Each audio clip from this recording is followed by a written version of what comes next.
than being at his feet. There is nothing more important than being at his feet.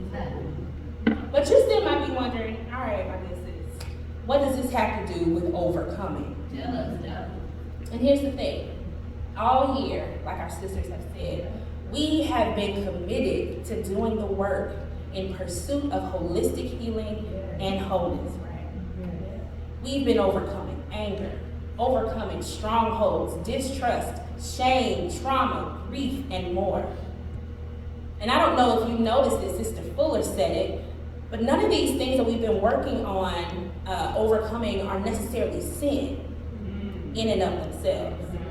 They can lead to sin, but for the most part, they're mindset that we are overcoming. Hebrews chapter 12, verse 1 says that we must lay aside every sin and weight that so easily besets or entangles us.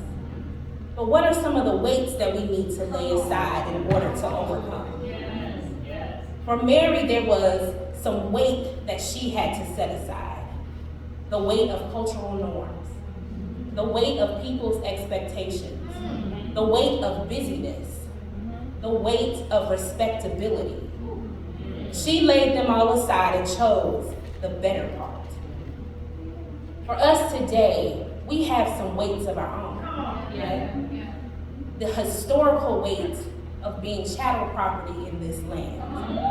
The socio-cultural weight of being treated like dismissed superwomen or magical objects of desire but not respect. We even have some religious weight as silenced pillars of the Christian community. These weights have shaped us and our mindsets, whether we want to recognize it or not. They exist and have impacted the way we see ourselves and God. They are weights that can hinder us from choosing the better part because they can make us think we aren't supposed to sit at the feet of Jesus. That's not our place. That's not important for us to do. Our part is to do all the other things.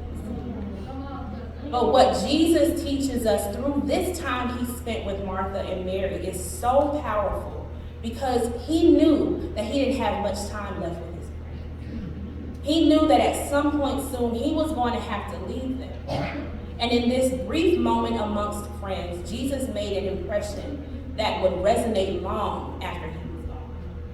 Because the thing is, when Jesus left the earth for heaven, he knew he was going to leave his spirit with them and us. And his spirit would need a home. 1 Corinthians chapter 6, verse 19 says, "Do you not know that your body is a temple of the Holy Spirit who lives in you?" Jesus was not only teaching these sisters an important lesson about priorities, but he too was making his soon-to-be home in them. He wanted them to understand how to make room for his spirit so that they could soon be his hands and feet on this earth. He was emphasizing the importance of relationship over task because he wanted their hearts to be hospitable dwelling places for his spirit to abide. Jesus was doing the work to make a home in them.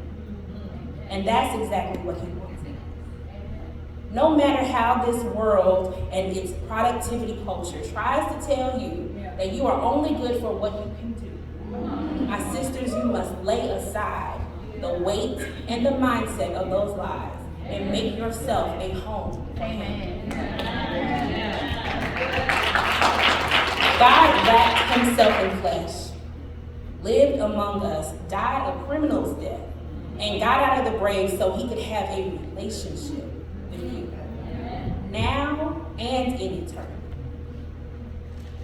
We have to overcome the cares of this world by choosing the better part. Does the Lord have space in your heart?